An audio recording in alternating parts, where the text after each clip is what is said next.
Hello and welcome to Retro Reviews. Today I want to talk about Hollow Knight Silksong. It is finally here, it is in our hands, and it has been spectacular. It has had an insane launch, breaking all sorts of records, having so many hundreds of thousands of concurrent Steam users. It's just an insane thing. It even did so much as to crash the Steam front and the Xbox and the PlayStation and ultimately the eShop as well, because everyone wanted to get their hands on this one. To the point that so many people at this point are talking about how insane this game is from a gameplay perspective and from like a sales and concurrent players and everything, that it's almost like unfair for all these other Game of the Year hopefuls because nothing has had the hype that Hollow Knight Silksong has. And what's cool is that so far, my experience, it very much delivers. This is a game that we all figured would not be able to deliver on the hype because it had been delayed so long. 6 years since the announcement is a long time to be waiting, and you develop all these thoughts in your head about how it's going to play, how it couldn't possibly measure up to the original Hollow Knight, or if it does, it's going to have to do something crazy.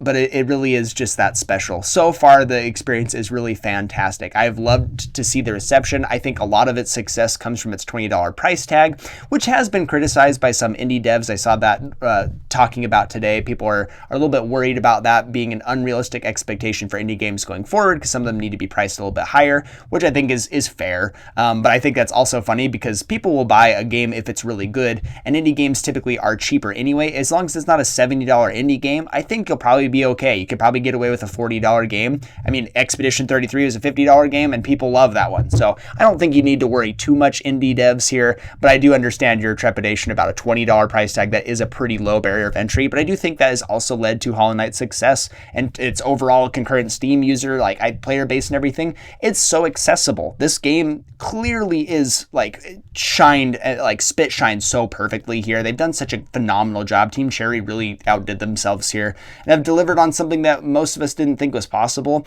And to charge only $20 for it is just so fantastic. I mean, it just makes me so happy because we've been waiting for so long, and just everyone really gets to take a spin with this. And it's been really fun playing it on the Switch too, because it has the opportunity to do the 120 FPS mode, which is really fantastic. Maybe, am I saying FPS? Maybe the hertz. I don't remember. Whatever it is, it's really gorgeous. And it works in handheld mode because the Switch screen has that refresh rate and everything. It just runs so smoothly, and it's absolutely gorgeous. It plays like a dream. It's super smooth.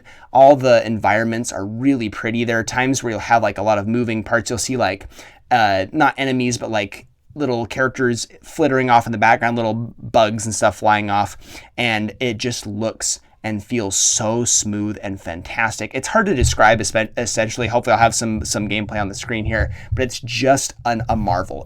Everything you love about Hollow Knight is intact here. The movement really works well. They changed some of the movement options. Obviously they needed to do that since Hornet is a different character. They've changed a lot of the things, including the downward attack, which sends you at an angle, which is not my favorite thing. I've seen this echoed by a few people. It's something I'm getting used to still. It's kind of a pain in the butt.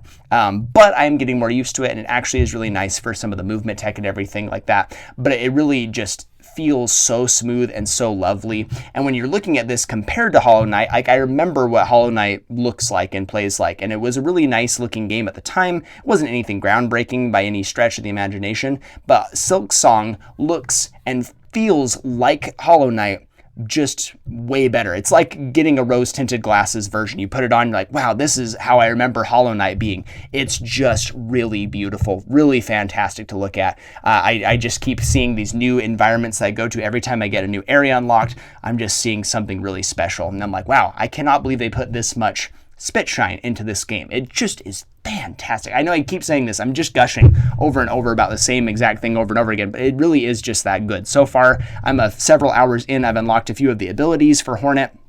She's a dream to play as. Some of the new stuff that you get is really cool. It's really interesting how gameplay works and how you can chain some of the abilities together. I really like the theme, the theming of this, the silk theme here, and how it ties into everything. In the original game, you've got the curse and everything that's going on, and the silk feels similar but different in a lot of ways. You've got a lot more intrigue as well. There's a lot to deal with in these new environments. There's a brand new storyline to go along. I think the NPCs are incredibly fleshed out, and the voice acting work, even though they're not speaking normal words and everything is really fantastic. They do a really good job. They've set up this world so beautifully. Everything just blends together seamlessly, and the NPCs feel really, really special. They were fantastic in the original Hollow Knight, and I feel like they're better in this one. Hornet also has a lot of characterization. She actually speaks in this game. As much as I like a silent protagonist, I really like when they are able to speak because it gives them a lot more characterization. There's a lot more you can do with that instead of just projecting onto the character, and I think they do a really good job. The dialogue is really fantastic. The way Hornet carries herself, the way she speaks to other NPCs is really interesting, and I've just really enjoyed it so far. Again, I think playing on Switch 2 is fantastic. If you have a Switch 2, definitely the place to play it. Like, I have a PS5, I've got an Xbox, and I think Switch 2 is probably the best platform to play it on, especially since it looks and plays so well in handheld mode. Like, that's the biggest draw for me.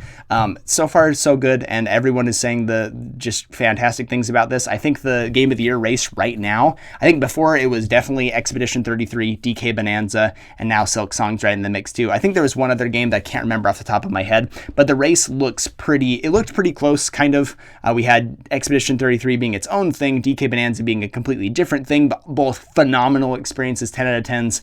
And then we've got Silksong that's just blowing up, breaking records. Everyone loves it. There's not much to really criticize. It's just pretty much everything we imagined it to be and hoped that it would be. And I would not be surprised at this point if it won Game of the Year, despite being this indie game and everything. I think it probably deserves it in a lot of ways. It's delivered on a promise of 6 years of us waiting with hardly any information, and it's just as good as we wanted it to be. I feel like it likely will get the nod. If it doesn't get a Game of the Year nomination, I'll be shocked out of my, I will be 100% surprised, but I think it has a incredibly good shot of winning, despite how good Expedition 33 and DK Bonanza are. But I need to go play Expedition 33 first and let you know my thoughts on that, and I'll give like a detailed Game of the Year race by the end of the year for sure, and I will update you with that. But let me know in the comment section down below if you're playing Silksong. I imagine that you are. It's on like every single platform, and if you're not, go check it out because it's so far so good. It's fantastic. But let me know your thoughts in the comment section down below. Thank you so much for watching, and I'll see you in the next one.